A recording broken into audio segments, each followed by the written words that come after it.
उन्नाव के फतेहपुर चौरासी के जवाहर नवोदय विद्यालय में सीएम योगी आदित्यनाथ ने जब जनसभा को संबोधित किया तो सीएम योगी ने सबसे पहले कहा कि अमर शहीद गुलाब सिंह लोधी के श्री चरणों में नमन करता हूँ। कहा कि पीएम मोदी ने हर घर तिरंगा चलाकर गुलाब सिंह लोधी के सम्मान को बढ़ाया है। हम सब का संकल्प विकसित भारत है, जिसके लिए हर नागरिक को पंच प्रण करना है। कहा कि पीएम के नेतृत्व में 10 वर्षों में विकास की नई ऊंचाइयों को प्राप्त किया है। वहीं ब्रिटेन को पछाड़कर 5वीं अर्थव्यवस्था के तौर पर दुनिया भारत स्थापित हुआ है। वहीं 2024 में भारत को दुनिया की 3 अर्थव्यवस्था बनाना है।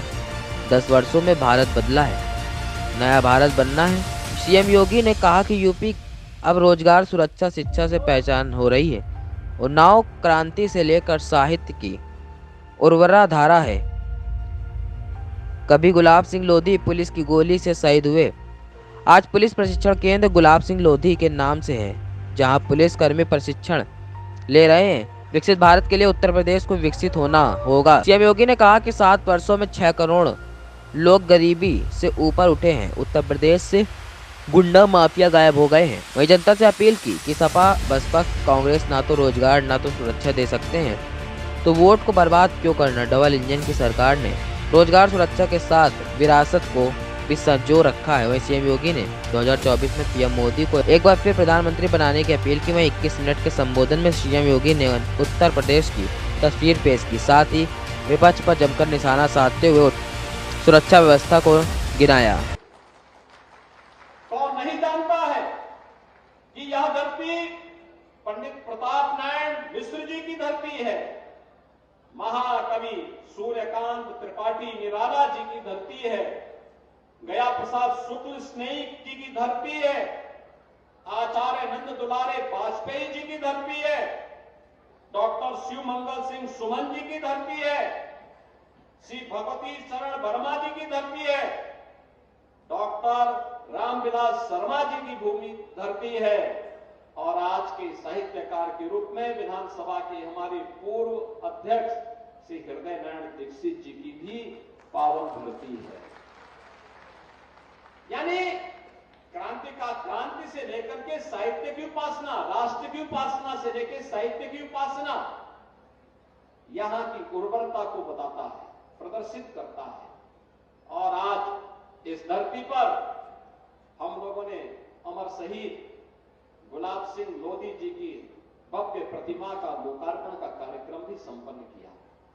ये जो प्रांगण है ना, इसी के बगल में उत्तर प्रदेश पुलिस का पुलिस ट्रेनिंग स्कूल है, वह भी शहीद गुलाब सिंह लोधी जी के नाम पर है। आप सोचिए, यही परिवर्तन होता है। स्वाधीन भारत का मतलब यही होता है।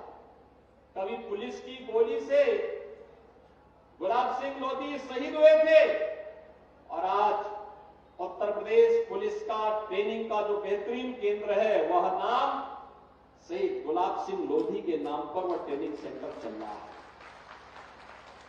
यानी उत्तर प्रदेश पुलिस जो प्रशिक्षण लेती है, उस प्रशिक्षण केंद्र का नाम भी शहीद गुलाब सिंह लोधी के नाम पर है। बहनों और भाइयों, विकास की गति निरंतर आगे बढ़ती रहे, चाहे वह देश के अंदर सुरक्षा का बेहतर वातावरण आप देख रहे होंगे, देश के अंदर इंफ्रास्ट्रक्चर का जो कार्य हो रहा है, 4 लेन 2 लेन, अब तो कोई गांव की सामान्य पगडंडी की बात नहीं करता। जो भी कहता साहब 2 लेन और 4 लेन की सड़क की बात करता है, और 2 लेन और 4 लेन की सड़क को हम लोग हर एक जगह कनेक्टिविटी के साथ जोड़ना चाहते हैं। अभी यहां पे आपके माननीय सांसद, लोकप्रिय सांसद साक्षी जी महाराज ने जो बात कही, जिस सड़क के बारे में कही, कोई सड़क छूटेगी नहीं, सभी सड़कों को 4 लेन और 2 लेन के साथ तो जोड़ने का काम करेंगे, क्योंकि इंफ्रास्ट्रक्चर आज के लिए नहीं, आत्मनिर्भरता के लक्ष्य को प्राप्त करने के लिए अहर्निश प्रयास करना है। बांटने वाली ताकतों से सावधान रहकर के एकता और एकात्मता के लिए कार्य भी करना है, और अपने नागरिक कर्तव्यों का भी निर्वहन ईमानदारी पूर्वक करना है। नागरिक कर्तव्यों का निर्वहन तभी हो पाएगा जब व्यक्ति संविधान पर विश्वास करेगा। नागरिक कर्तव्यों का निर्वहन व्यक्ति तभी कर पाएगा जब उसके लिए देश सर्वोपरि हो। हम सबका लक्ष्य होना चाहिए, पहले मेरे लिए देश होगा। जब इस लक्ष्य को लेकर के हम कार्य करते हैं तो फिर वह देश आगे बढ़ता है।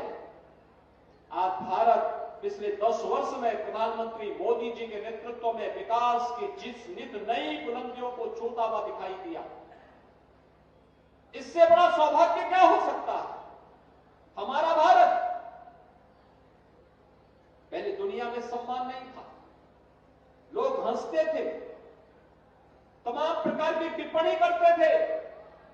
पिछले 10 वर्ष में भारत ने विकास की एक नई ऊंचाइयां प्राप्त की।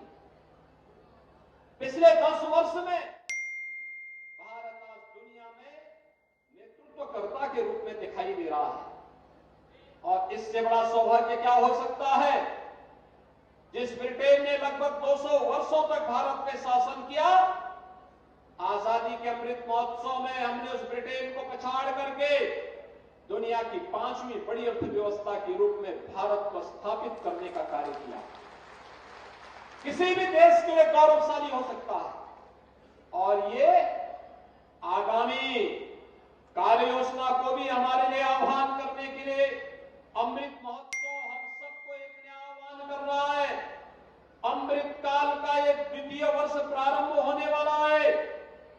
इन सभी वर्षों के अंदर हम सबको इस संकल्प के साथ आगे बढ़कर के काम करना है कि मोदी जी के नेतृत्व में भारत 5वीं बड़ी अर्थव्यवस्था बना और मोदी जी के तीसरे कार्यकाल में भारत को दुनिया की तीसरी बड़ी अर्थव्यवस्था बना करके विकसित भारत का संघनाद भी हम सब